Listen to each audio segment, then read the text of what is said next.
It was early January, 1945. The snow was deep, the temperatures were freezing, and inside the supreme headquarters of the Allied Expeditionary Force, the atmosphere was even colder. Dwight D.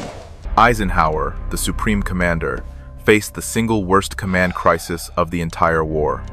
It was a crisis that threatened to shatter the Anglo-American alliance just as victory was coming into view. The catalyst was Field Marshal Bernard Law Montgomery. The British commander had just given a press conference that managed to insult virtually every American soldier on the continent. His American generals were in open revolt, threatening mass resignation. And now, amidst this firestorm, Montgomery was demanding the one thing Eisenhower could not give: permanent command of 2 American armies. Eisenhower wasn't just looking at maps or shifting pins on a board.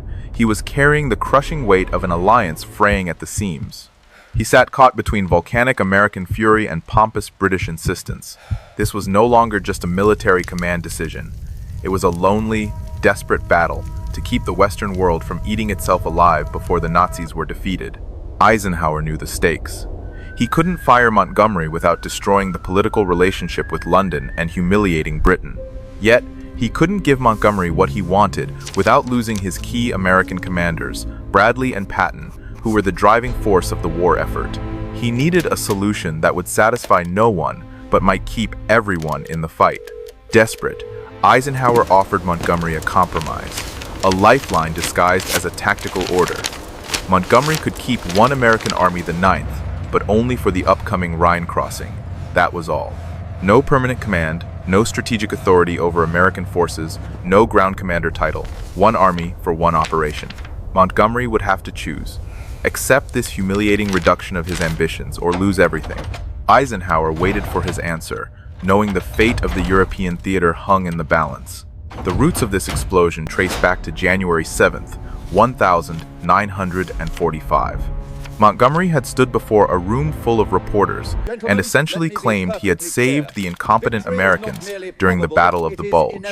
With a tone of smug superiority, he described how he found American forces in total disarray, lacking leadership and cohesion, and how he alone had organized the defense that stopped the German panzers. He painted a picture where American generals had panicked and British steady-handed leadership had rescued them from disaster. The reaction was immediate and volcanic. It wasn't just annoyance, it was rage. American newspapers screamed headlines that Montgomery was stealing credit for American victories. Veterans organizations in the States demanded explanations. But the most dangerous reaction came from the front lines. General Omar Bradley, a man known for his calm demeanor, told Eisenhower he would resign his commission rather than continue serving under a command structure that allowed such insults. When Montgomery claimed he had handled the battle, it didn't just enrage the generals in their chateaus. It cut deep for the GIs who had just survived the Ardennes meat grinder. To them, Montgomery's words felt like a second attack, this time from their own side. It dismissed the sacrifices of the 19,000 Americans who had died in those frozen woods, the men who had held the line at Bastogne and Street Vith without British help. The situation was so toxic that Montgomery's own chief of staff, Major General Freddie de Guingen, sensed the impending doom. He flew through terrible weather to Eisenhower's headquarters and learned the terrifying truth. Eisenhower wasn't bluffing. He had already drafted the official relief orders. Montgomery was literally hours away from being fired, disgraced, and sent back to England. De Guingen returned to Montgomery's headquarters and forced the field marshal to face reality. He made Montgomery write an apology. Montgomery apologized on January 8th not because he believed he was wrong or because he felt any remorse, but because his own subordinate warned him his career was finished. The apology prevented Montgomery from being fired that day, but it did nothing to restore trust. The bridge was burned, and now, just 2 days later, Montgomery was about to pour gasoline on the ashes. During the chaos of the Battle of the Bulge, Eisenhower had temporarily placed 2 American armies under Montgomery's command, the U.S. First Army under General Courtney Hodges and the U.S. Ninth Army under General William Simpson. Combined, this represented over 500,000 American soldiers, a massive fighting force. The arrangement was explicitly meant to be temporary. The German offensive had physically split the American front, severing communications.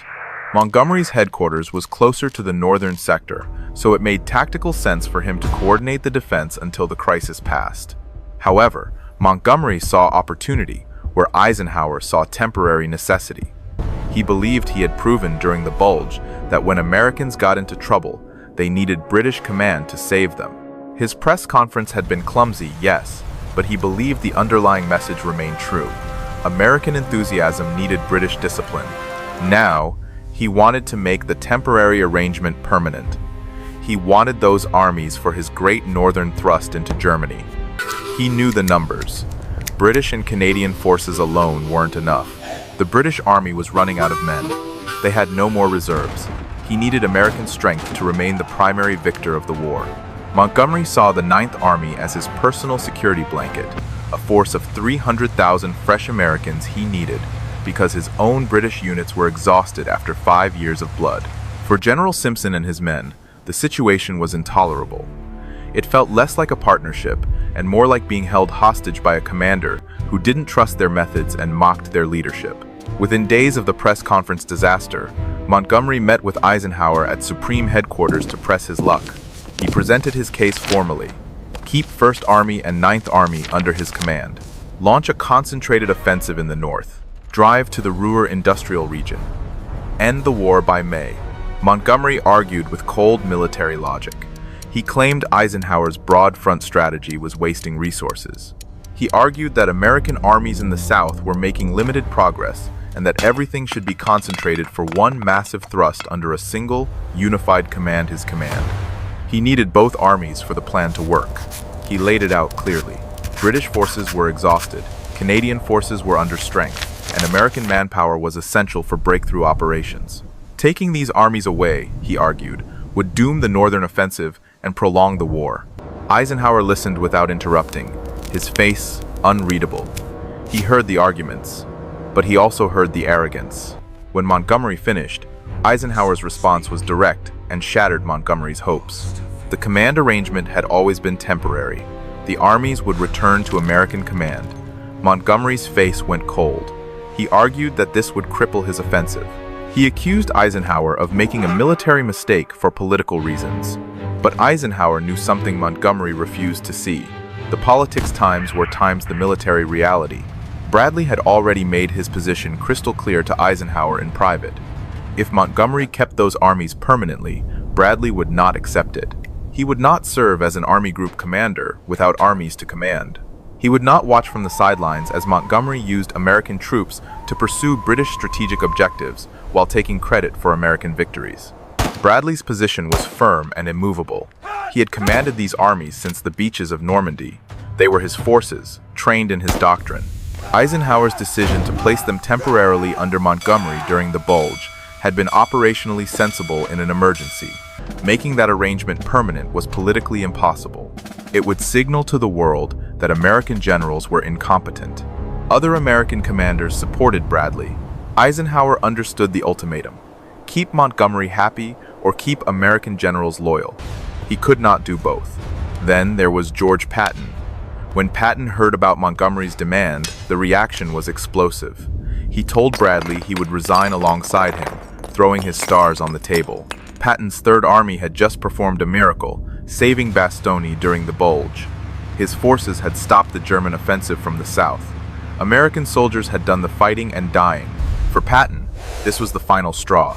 He had turned an entire army 90 degrees in a blizzard, a feat of logistics and will that no British commander could match.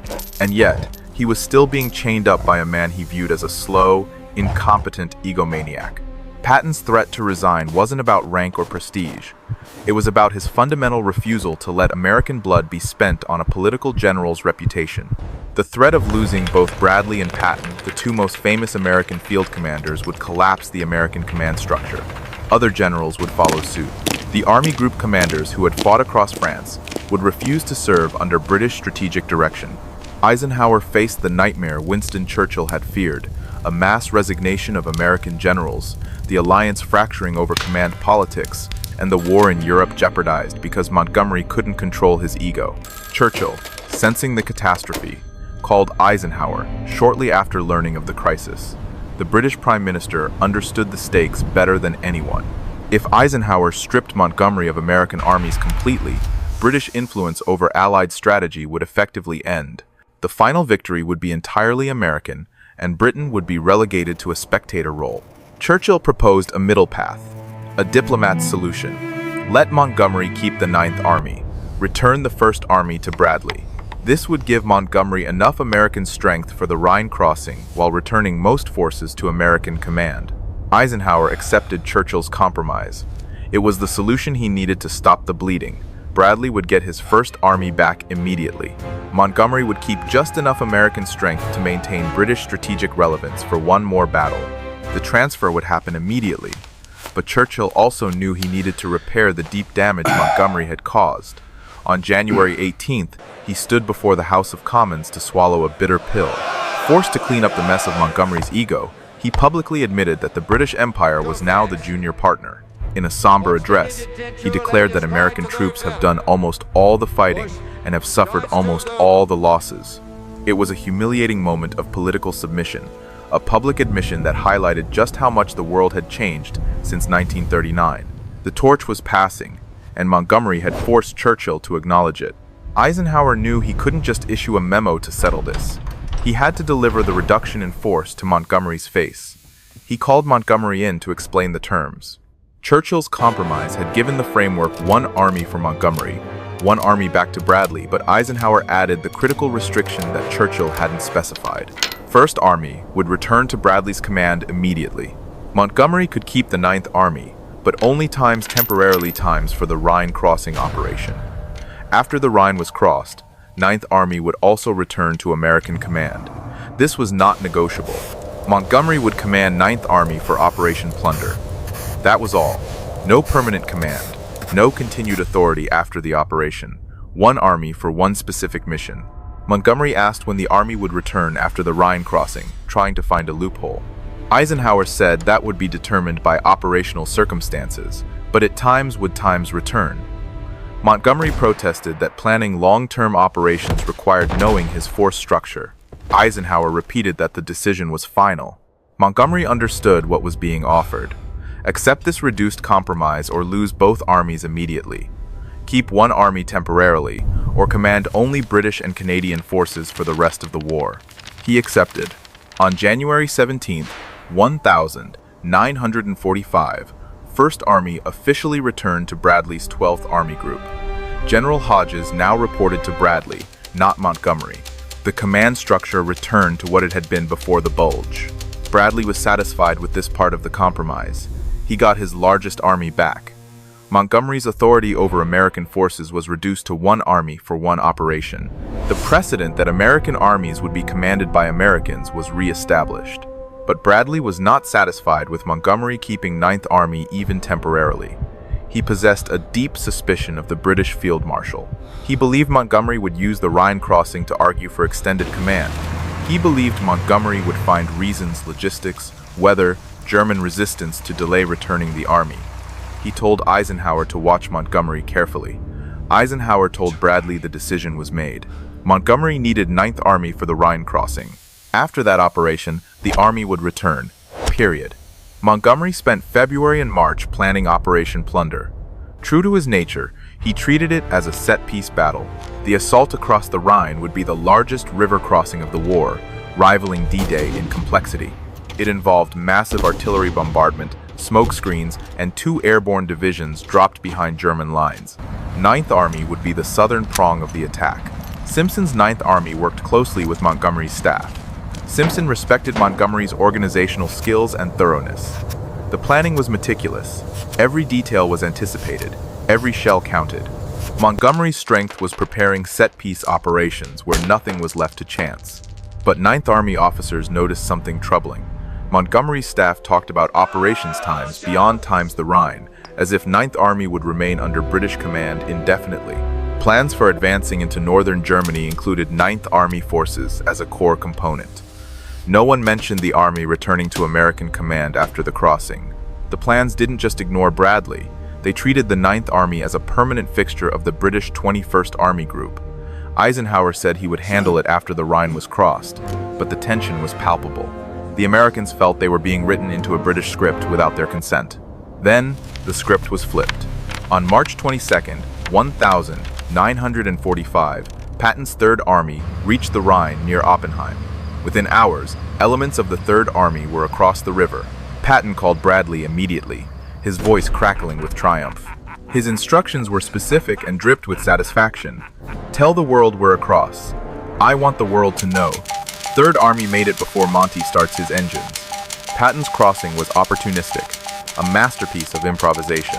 He saw a weakly defended section of the river, grabbed some boats, and attacked immediately.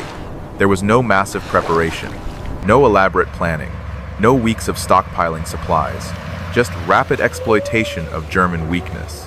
This was more than a tactical victory. It was a demonstration of American mobile warfare doctrine in its purest form. It was a direct rebuttal to Montgomery's slow, methodical style. Montgomery heard about Patton's crossing and was furious. To him, this was typical American recklessness. The Rhine required proper preparation, he argued. Patton had gotten lucky. The real crossing would be Operation Plunder, where professional planning ensured success. But Patton had proven something important to the world and to Eisenhower. The Rhine could be crossed without Montgomery's elaborate preparations. American methods worked. The warrior had beaten the politician by one day. The psychological victory was immense. Patton had stolen Montgomery's thunder, proving that speed and aggression were just as valuable as caution and preparation. Operation Plunder launched on March 23, 1945, a day after Patton was already across. Over 300,000 Allied troops participated in the grand spectacle. Ninth Army attacked from the southern sector, while British and Canadian forces attacked from the north. The sky lit up with massive artillery support. Airborne divisions seized key positions. Engineers constructed bridges under heavy fire. The operation succeeded. Montgomery's forces crossed the Rhine and established a substantial bridgehead. German resistance was heavy, but Allied strength was overwhelming. By March 25th, forces were advancing beyond the river into Germany. Montgomery declared the operation a complete success, a model of perfect execution. He claimed the northern route into Germany was open. British and Commonwealth forces had led a massive river assault that demonstrated careful planning could overcome any obstacle, but the context had changed. American newspapers noted that Patton had crossed first with fewer casualties and less preparation. Operation Plunder was impressive, certainly, but it followed Patton's proof that the Rhine could be taken rapidly. Simpson's Ninth Army performed excellently during the operation. American troops had done much of the fighting, bearing the brunt of the assault in their sector. Montgomery praised their performance, but his praise carried a hidden agenda. He told his staff the army was essential for operations beyond the Rhine. He was already positioning himself to keep them, but the clock was ticking. Eisenhower's promise to Bradley was coming due. The Rhine was crossed. The emergency was over. The battle for the river was won. But the battle for the soul of the Allied command was about to reach its final conclusion. The Americans had proven they didn't need a British savior. They just needed their own armies back.